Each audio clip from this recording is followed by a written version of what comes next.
Welcome back to our intermediate financial accounting class. Over our last two segments, we've been talking about revenue recognition. We've talked specifically about why revenue recognition is important. We've talked about the new rules and the old rules for revenue recognition. And then we started going through the 5 new steps under the new rules for determining when revenue can be recognized. And so far, we've talked about 3 of these 5. We've talked about how we identify the contract. Again, a GAAP contract, not a legal contract. We've talked about how we determine performance obligations, specific or distinct obligations out of all of the obligations in the contract. And then we talked about the transaction price. And estimating the transaction price is our best guess of what we're actually going to get out of the project. And what I didn't mention last time, but am going to mention now, is that one of our key concepts is knowing that the transaction price is going to be our very best guess on what we're actually going to get. So make sure you're comfortable with that idea. Last 2 parts we need to talk about then are how we take that transaction price from step 3 and allocate it to the obligations we identified in part 2. And then, of course, recognizing the revenue, doing the journal entries, the best part. First, let's talk about allocating the transaction price. Really, the rule is we're going to use a basket purchase. Now, we've done this in the past, or you've done it in the past in other courses, where we take the anticipated market value of each part of what we're getting, or giving in this case. We get a total market value, and then we get a percentage. What percentage of that anticipated market value, or normal market value, goes to each element of the purchase or the sale? And then I take that percentage, and I multiply that by the transaction price, and that's how much I allocate to that particular obligation. There's several ways that we can come up with a market price. You can see them down here. The best is using standalone prices. So as a company, I normally sell it for this much. Great, that's what we'll use. If you don't know that, you can use what we call the adjusted market assessment approach, which means I use my competitors' prices or an expert from the market that can come in and give me an estimate. If I can't do that because there's just no experts that can give me a guess, there's no other people selling anything like it, then I move on to what we call the cost plus approach. This is from your cost accounting class or managerial accounting class, where we take the cost to us added typical markup percentage and we make that our market price. If I can't even do that, then we'll use what we call the residual approach, which means I figured out what everything else is worth in my contract, and I have one last piece. I can't do any of the other methods, so I'm just going to assign that whatever is left over. FASB really hates that last one. They actually really prefer the first and second, the allocation based on my normal standalone prices or the market assessment, but we can use the last 2, cost plus and residual, if I have no choice. Let's take a look at our example companies and figure out how we're going to allocate this price. Neal Construction is developing a new set of condos. They sell one up front. Remember, we had 4 obligations, but only one specific obligation, because everything else we promised to this client was based on actually selling the condo. So without the condo, we couldn't do the remodel. Without the condo, we couldn't give a discount. Without the condo, we couldn't guarantee the condo. So because of that, it's just one specific transaction. And if it's one specific transaction, then the entire transaction price goes to that one obligation. Now, it really is easier for us from an accounting perspective to say, hey, there's just one obligation, done. I can just recognize all the revenue at one time and be finished with it. The problem is I have to wait for everything to be done now in order to recognize this revenue. So I'm stuck. I can't recognize some of the revenue now and some later. I have to wait till I've done everything I promised in order to recognize that revenue. So from an accounting perspective, one obligation is better. From a business perspective, multiple obligations where I can recognize revenue as I go through the process is typically better. Our other company was Hansen, and Hansen Company produces the specialized equipment. Remember that they do the production of equipment, the installation of the equipment, and provide help for the clients in leasing or buying property to put the equipment. And we have a contract that we said had all 3 of these pieces, and each piece stands alone, so they're all distinct obligations, which means we have to take the $3 million, which was our best guess on a transaction price, and allocate it among those 3 obligations. Now I'm going to stop right there. We did do a separate example where we estimated down and said, we won't really get $3 million. We've got a 30% chance of getting the $3 million and a 60% chance of getting $2.7 million and a 0% or a 10% chance of getting nothing. But that was just a what if to show how we would guesstimate a transaction price. That's not the real contract. It was a what if, one time only deal. So we're going to go back to the original rule without this estimated amount. So we're just going to use the 3 million. So let's set up a table that will help us get to our basket purchase. We're going to first do the obligations.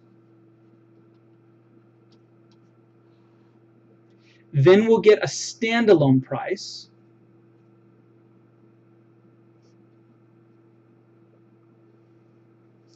Then we'll calculate a percentage.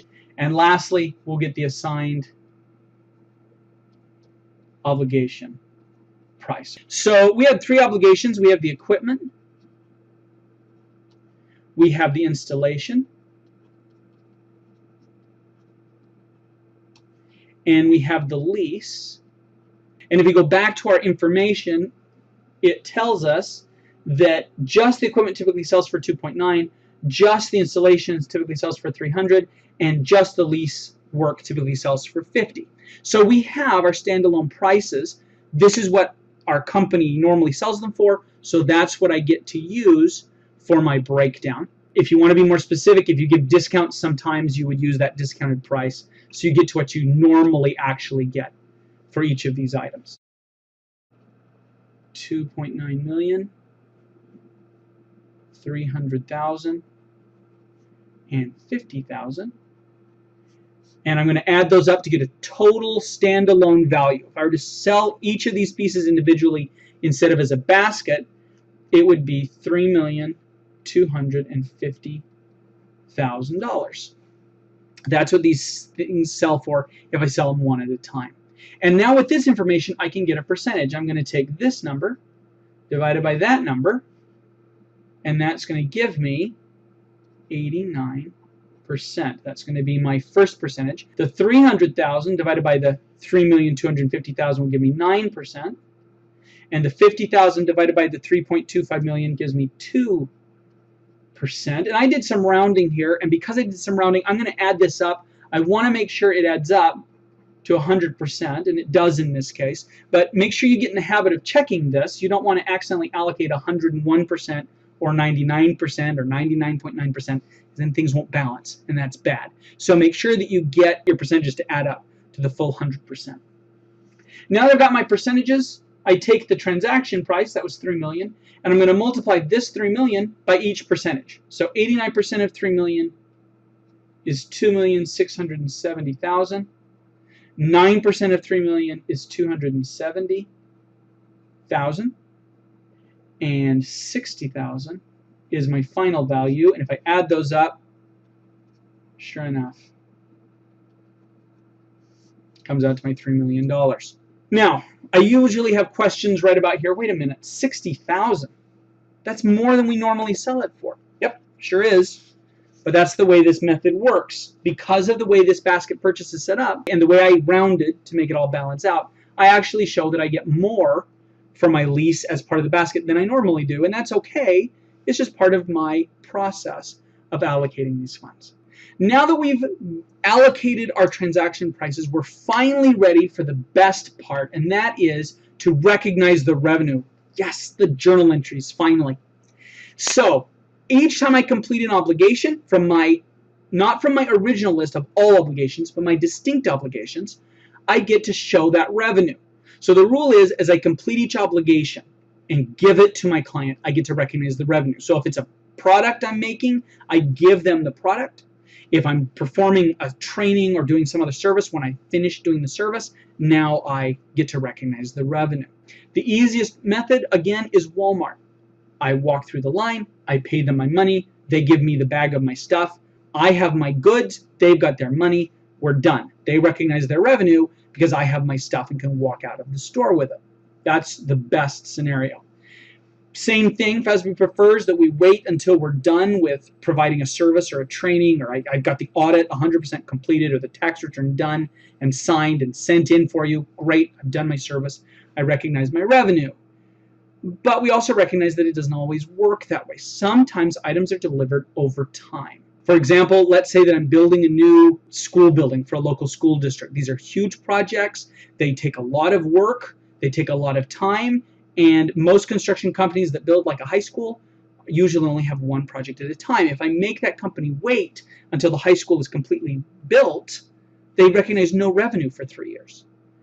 Well, we can't do that to companies. So FASB's carved out a possibility to recognize revenue even before you've delivered the good. And here are the rules. If one of these 3 conditions holds, then I can recognize the revenue as I do the work instead of waiting until it's all done. So if the customer receives the benefits as they occur, I can recognize the revenue over time instead of waiting till I'm all done. So for example, let's say I agreed to do some CPE training for the Oregon Society of CPAs. I signed a contract with them to do 10 different sessions in 10 different places across the state. Well, since my customers, the Oregon Society, is getting benefits, these CPAs, after each presentation, I could recognize a portion of the revenue after I finish each session because I'm giving them the goods. They can start using the information that I give them. That's the first option. Option number 2, if it enhances an asset they already own and they still control it. So for example, instead of building a new school, maybe I'm simply upgrading parts of the school. So I'm putting in a new gymnasium, I'm adding on a swimming pool, we're adding tennis courts, we're upgrading the cafeteria, putting in a new science lab, etc. Well, if they can keep working and using the school while I do these bits and pieces, then because they're still in control and they can start using the gym as soon as I'm done with the gym, and they can start using the pool when I'm done with the pool, etc., I can recognize the revenue as I go because they are getting to use whatever I'm finished with as I finish with it. That's the second option.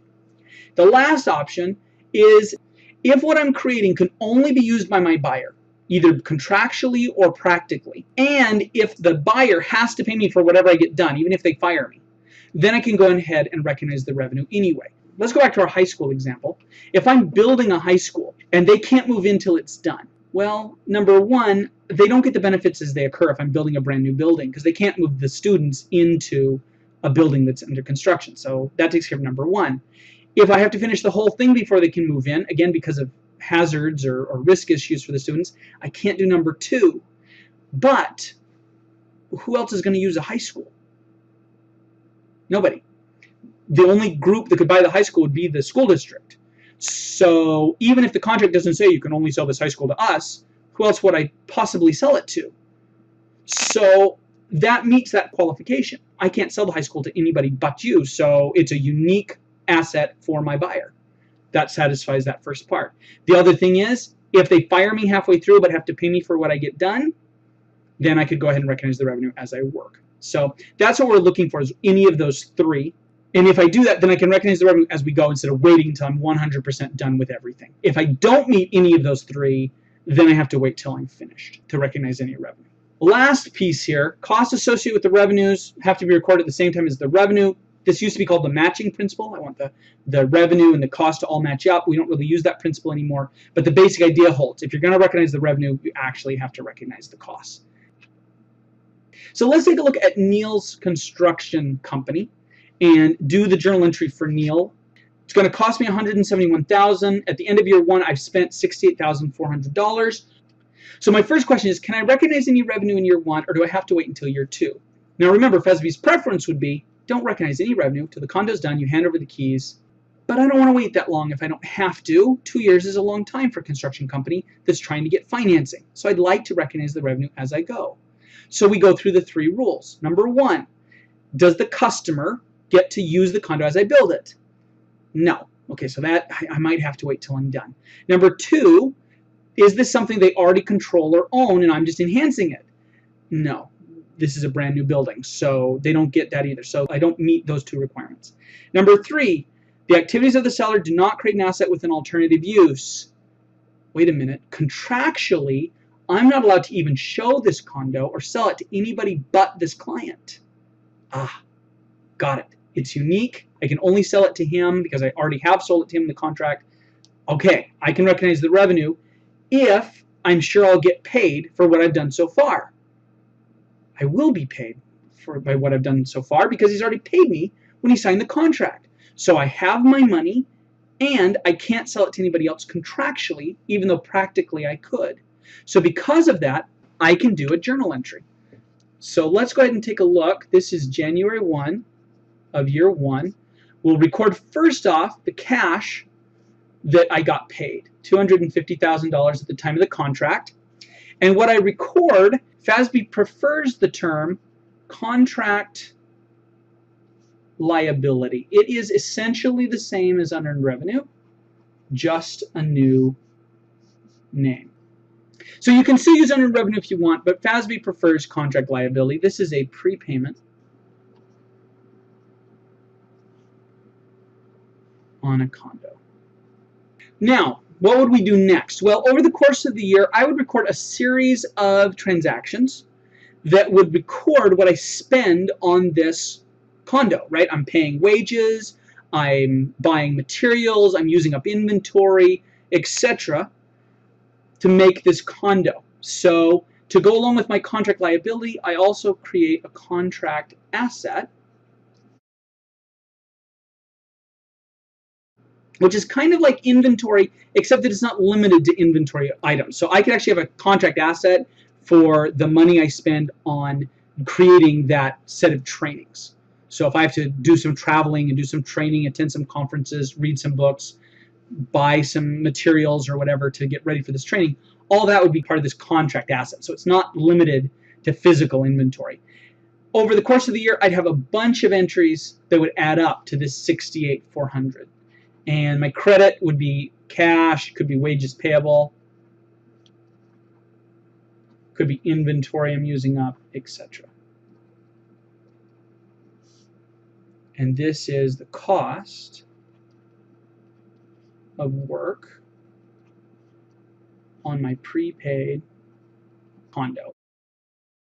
This journal entry would happen throughout the year, not on 1/1, but every time I pay something towards this asset or use assets toward this new condo, I would do a journal entry that looks like this for whatever amount I'm actually spending. At the end of the year, because I meet that qualification, I can recognize some of the revenue. So to do that, first and foremost, I need to figure out how much I can recognize. So I take my transaction price times the percentage I think I am done with. And there's lots of ways we can figure out how close we are to being done. FASB's preference is to use your costs. So I have spent $68,400 out of what I think is $171,000. This number is given back here. Let's go back. There's my 68.4, and there's the 171 is my average cost. So overall, I think I am 40% done with this project, which means of the 248 I think I'm actually going to keep, I've earned $99,400. So I'll do my journal entry. I'll credit revenue for $99,400, and I'll debit my contract liability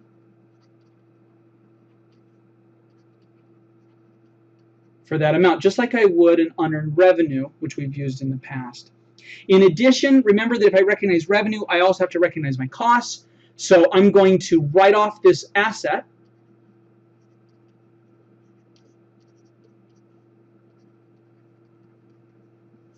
as part of cost of sales.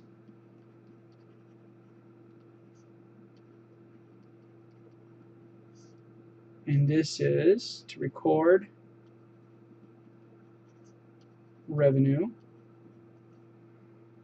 on work completed on prepaid condo. And just so I've got it, let's go ahead and make a T account here. This is my contract liability. I had $250,000 in there, and now I recognize $99,400. So that's what I've got left.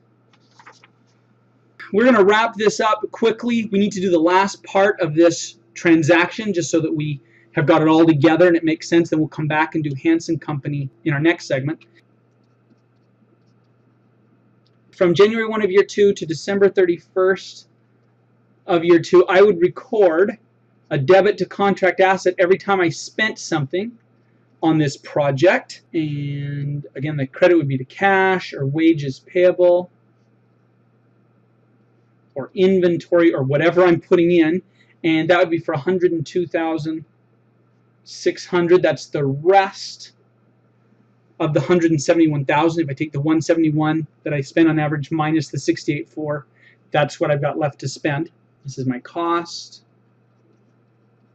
of construction on prepaid condo. Again, we're summarizing it in one, but there'd be a lot of different transactions. At the end of the year, I hand over the keys to my client. Here you go. You get to move in. And I am now done everything that I have said I would do. So I'm going to get rid of my contract liability. This is the balance from back here in my T account.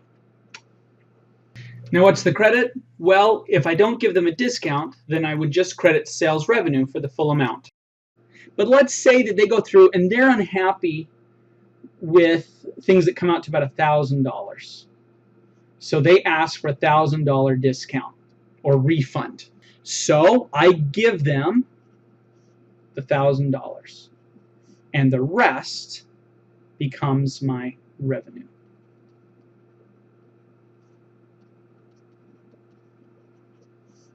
And then I recognize cost of sales or cost of goods sold if you want to. Same type of account.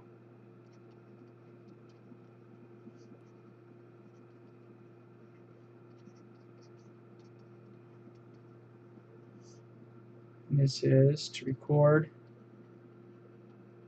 completion of prepaid condo and refund. But notice the refund isn't a cost, it comes out of revenue that's required under GAAP, under this new method. Now I know we went a little long in this segment, but I wanted to keep all of this together so that we could see the numbers as they flowed through the process. When we come back, we'll be doing our other company, Hanson Company, and their sale of the equipment, the lease, and the installation so that we can see how the rest of a basic example works together when there are specific obligations instead of just one big obligation. And with that, I'll see you next time. Thanks.